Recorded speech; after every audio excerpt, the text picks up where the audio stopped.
Hello bachcho, let's see this question. The question says if A vector, B vector and C vector are unit coplanar vectors, then the scalar triple product of 2A vector minus B vector, 2B vector minus C vector, 2C vector minus A vector का box इस तो इसका box क्या होने वाला है, हमें इसकी वैल्यू फाइंड करनी है। ओके, तो देखो अभी इस क्वेश्चन के लिए हम जो की कंसेप्ट का यूज़ करने वाले हैं वो की कंसेप्ट हमारा क्या होगा। यहाँ पे क्या बोला गया है, A B C are unit coplanar vector.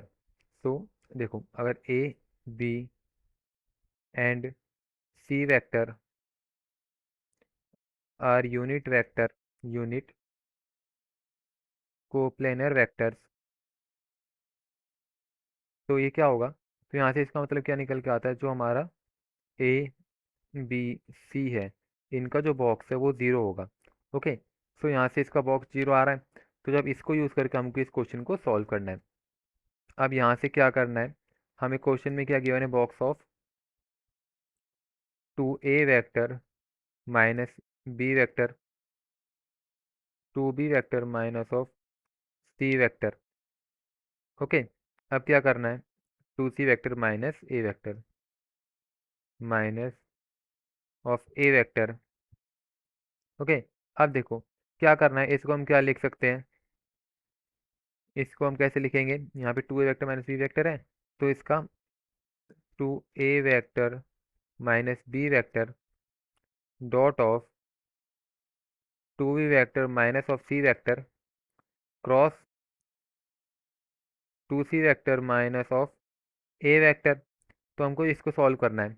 अब देखो 2A vector minus B vector dot, अब इसको देखो यहाँ से सॉल्व करेंगे तो क्या होगा, 2B vector cross 2C vector, और यहाँ पे क्या होगा minus 2B vector cross A vector minus C vector cross 2C vector. ये हो गया।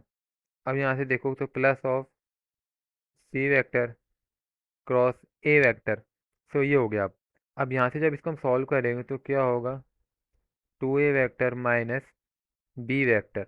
अब यहाँ से क्या हो जाएगा, 4 B vector cross C vector आया minus twice of B vector cross A vector minus, अब C vector cross C vector तो ये हो जाएगा ज़ीरो, अब plus C vector cross A vector हो गया हमारा यहाँ से।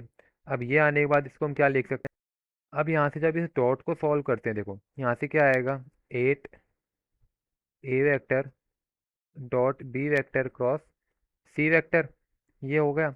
अब माइनस करेंगे, अब यहाँ पे देखो क्या आएगा हमारा, टू यहाँ पे 2A vector dot 2 vector cross A vector, और यहाँ पे क्या होगा plus 2 of A vector dot C vector cross A vector.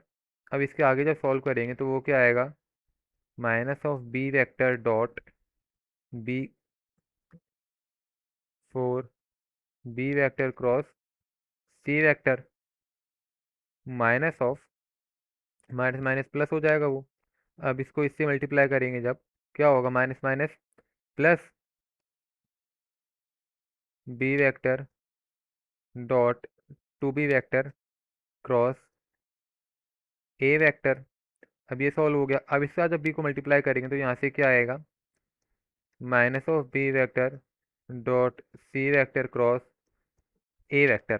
अब देखो यहाँ से अगर देखें तो यहाँ पे A vector dot 2B vector cross C vector, तो ये तो हमारा ज़ीरो हो जाएगा। अब यहाँ से देखेंगे तो ये वाला भी ज़ीरो होगा हमारा, और यहाँ से ये वाला वेक्टर भी ज़ीरो जाएगा हमारा, ये भी ज़ीरो होगा, और ये बचेगा हमारा। अब देखो यहाँ पे हमारा जो फाइनल बचेगा वो क्या क्या बचने वाला है, तो यहाँ से हमारा बचेगा 8A vector dot B vector cross C vector, और यहाँ से क्या बचेगा, minus of B vector dot of C vector cross A vector. अब ये हो गया। अब यहाँ से हम क्या लिख सकते हैं इसको, eight of box A B C minus of box B C A. तो देखो हमें पता है जो बॉक्स ये वाला और ये वाला दोनों सेम है, तो इनको हम क्या लिख सकते हैं, 7 of box A B C. अभी सेम कैसे देखो, क्योंकि यहाँ पे ये साइक्लिक में है, A B C cyclic round में, तो यहाँ पे ये वाला और ये वाला सेम होगा, तो 7 of box A B C हो गया। अब यहाँ पे हमने स्टार्टिंग में एक चीज़ देखी थी जो हमें पता है, अगर कोप्लेनर वेक्टर है हमारे ए बी सी, तो यहाँ से क्या होगा, box of A B C equal to zero आएगा। तो यहाँ से 7 इंटू क्या आएगा, 7 इंटू 0, तो इसका फाइनल आंसर क्या हो जाएगा, 0। तो यहाँ से ऑप्शन देखते हैं, तो option number A is the correct answer for this question. I hope you understand well, best of luck.